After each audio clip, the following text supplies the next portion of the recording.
ओम शांति। आप सोचो कि हम जो रोजमर्रा में काम कर रहे हैं, जैसे भाई लोग हैं बिजनेस में जाते, कई बार कहते हैं अरे सामने वाली की इतनी दुकान चल रही, मेरी तो चल ही नहीं रही। सामने वाला इतना कमाता करता कुछ भी नहीं है, बस चुपचाप आके दुकान पे बैठ जाता है, इतनी कमाई है और मैं सारा दिन इतनी मेहनत करता हूं, मेरी तो कमाई में बरकत नहीं है। पहला है आपका ये संकल्प ही रॉन्ग है। आप भले 100 कमाते हैं, 1000 कमाते हैं, 10,000 कमाते हैं, बस ये याद रखें कि मेरे 1 रुपए में भी बहुत बरकत है। और उस बरकत को हमेशा भाई लोग याद रखें कि वो बरकत आप हमेशा लक्ष्मी के हाथ में दे।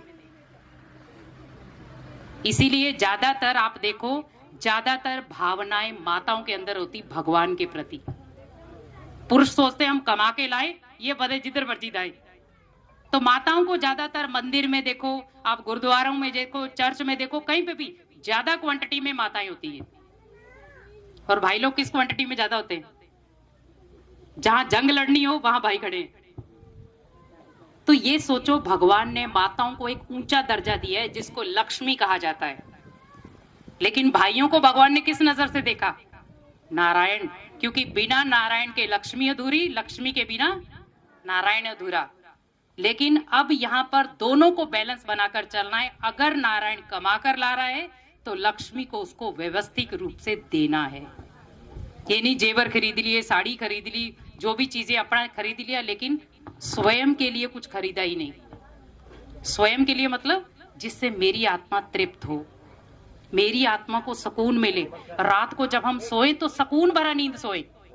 ये नहीं कि बहुत सारी टेंशन दिन भर की क्रिएट करके फिर रात को सोए तो कहीं सिर दर्द हो रही है, अब टैबलेट दे दो, या कहेंगे दिल बेचैन हो रहा। क्यों? क्योंकि आपने लोगों को दुख दिया तो आप चैन से कैसे सो सकते हो? सामने वाले को आप रुला कर आए और आप सोचो मैं सुकून की भरी नींद सो लूं, नहीं सो सकते आप। क्यों नहीं सो सकते? क्योंकि वो जो आत्मा जिसको आप दुख देकर आए वो बार बार आपका चिंतन कर रही है, इसने मेरे साथ ऐसा क्यों किया, मैंने तो इसके साथ हमेशा अच्छा किया और आज देखो इसने मेरे साथ ऐसे किया। वो सोचो उस आत्मा का पार्ट ऐसा था, लेकिन मैंने क्या उसको देख करके अपना पार्ट बिगाड़ दिया। भगवान ने हमें क्या शब्द बोला है? हमेशा दो, लेकिन दो भी सोच समझ कर। देवताओं को कौन सी मुद्रा में खड़ा दिखाते हैं?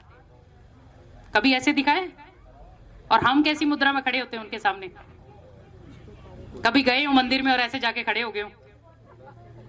ऐसे जाते हैं ना।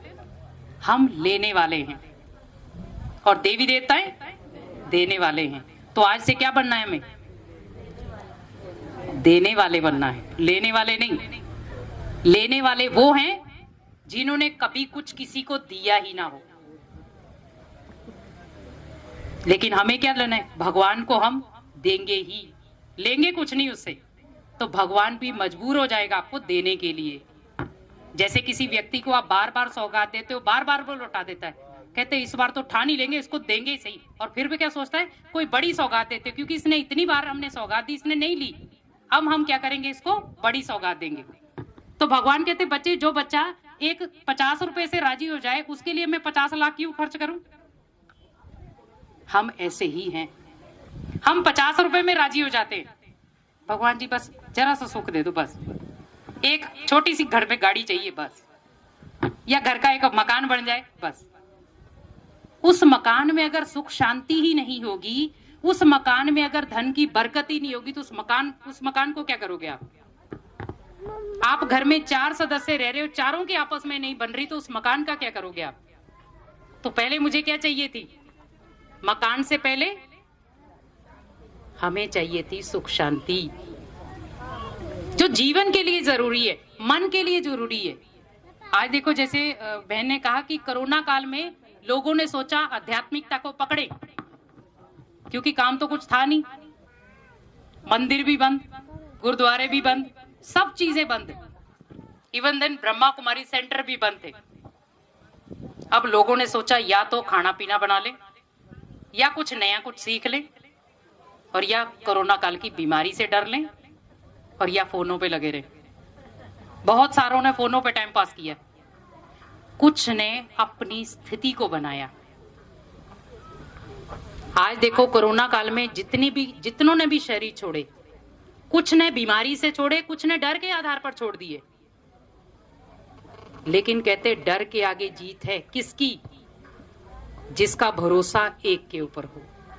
और हमारा भरोसा किस पर था? अनेकों के ऊपर। अच्छा, इसको पकड़ ले, इसको पकड़ ले, इसको पकड़ ले, इसको पकड़ ले। कहते हैं ना, जब हम एक डॉक्टर के पास जाते हैं तो वो परफेक्ट इलाज करता है। हम कहते हैं अच्छा ये डॉक्टर के पास एक दिन की दवाई खाई, बुखार नहीं ठीक हुआ, दूसरे के पास चलो। दूसरे ने ओवरडोज दे दी, हमारे को और बीमारियां लग गई। फिर हमने कहा वो पहले वाला ही ठीक था, लेकिन गए तो सही। तो हम दूसरी बीमारी को मोल लेने के लिए गए कि एक कम थी, आप एक और दे दो। चाहते हैं कोई? नहीं। इसीलिए कहते एक बल एक भरोसा। एक के ऊपर अगर आपका निश्चय है तो आपकी नाव को बहुत सारे लोग हिलाएंगे। इवन ये नहीं है कि आप ही हिलाओगे, आपके घर के रिश्तेदार भी बहुत हिलाएंगे। लेकिन जीत किसकी होगी? जिसने उस नाव का खवैया ही भगवान को बनाया है। इसीलिए हम गीत गाते हैं ना, नैया मेरी पार लगाओ। तो कौन लगाएगा? जब आप उसे पार लगाने दोगे तो लगाएगा ना। आप पार लगाने का समय ही नहीं दोगे तो वो कैसे पार लगाएगा आपकी नैया को? तो आप सोचो, मेरे घर की नैया को पार लगाने वाला कौन है? एक शिव है। तभी हम शिवालय में जाते हैं तो कोई भी हमें बातचीत करनी होती है शिव जी से, तो किसको बोलकर आते हैं? नंदीगण को। लेकिन नंदीगण का सिंबल क्या दिखाते हैं? बैल।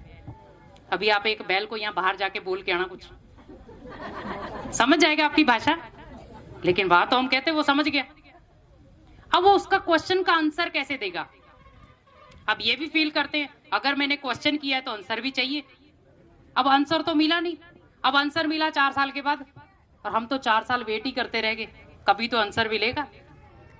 तो ब्रह्मा कुमारी में उस चीज का एक आंसर है, वो है 4 पेज की मुरली जो डेली ब्रह्मा कुमारी में चलती है। जब आप 7 दिन का कोर्स कर लेंगे उसके बाद जो मुरली चलती है, जैसे आपको कुसुम दीदी ने भी बताया कि मुरली से प्यार। नॉर्मली मुरली हमने कृष्ण के हाथ में देखी है और हम सोचते हैं वो कृष्ण ने मुरली सुनाई थी और गोप गोपियां सुध-बुध खो बैठी थी। वो थी काठ की मुरली। लेकिन अब काठ की मुरली की जरूरत ही नहीं है। आप यहां बजाओगे वहां भी नहीं सुनेगा किसी को। लेकिन अब जरूरत है ज्ञान की मुरली की, जो इस धरा पर आकर के भगवान बजा रहा है। और वो बजा नहीं रहा है, कुंभकर्णों को जगा रहा है, उठो। लेकिन हम क्या करते हैं? जैसे अभी सर्दियां आ रही ना, थोड़ी सी रजाई देखते हैं, अच्छा उजाला नहीं हुआ, चल अंदर। या तो अलार्म लगाएगा, अरे ठंड बहुत है, चल बाहर धुंध। पहले तो पूछते हैं बाहर बारिश तो नहीं हो रही?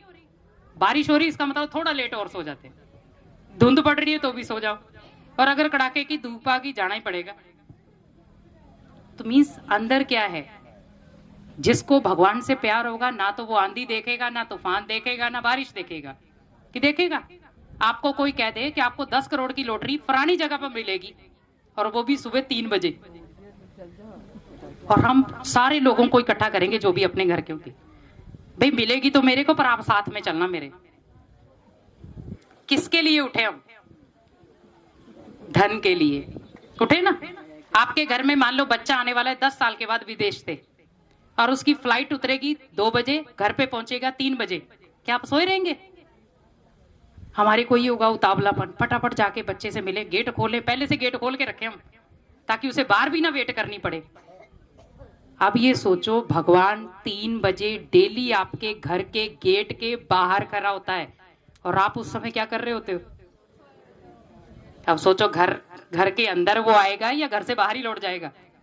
अब उसने गेट भी आपका खटखटाया, बच्चे उठ, और आप फील करना 3 और 5 के बीच में कोई ना कोई आपको उठने का इंडिकेशन वो देता है। हम ये नहीं कहते कि भगवान नहीं उठाता, उठाता है। लेकिन हम कुंभकर्ण ऐसे अच्छे बन चुके हैं कि हम कहते भगवान आप तो जाओ, हमें सोने दो, क्योंकि हमें बार बार थोड़ी नींद मिलेगी। क्योंकि वो नींद का प्रभाव क्यों आ रहा है? उसका कारण है बहुत सारी नेगेटिव सोच। जब व्यक्ति के ऊपर बहुत सारा बोझ होता है तो क्या कहता है? जैसे बोझ उतर जाता है तो क्या कहता है? थोड़ी देर मेरे को रेस्ट करने दो, थक गया हूं मैं।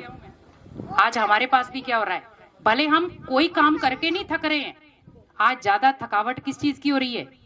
मन के अंदर जो नेगेटिव विचार भर रहे हैं हम, इधर से सुने, इधर से सुने, इधर से सुने, लेकिन वो निकाले नहीं, ओनली सुने। लेकिन ब्रह्मा कुमारीज में कहा जाता है कि आपको उन विचारों को निकालना है।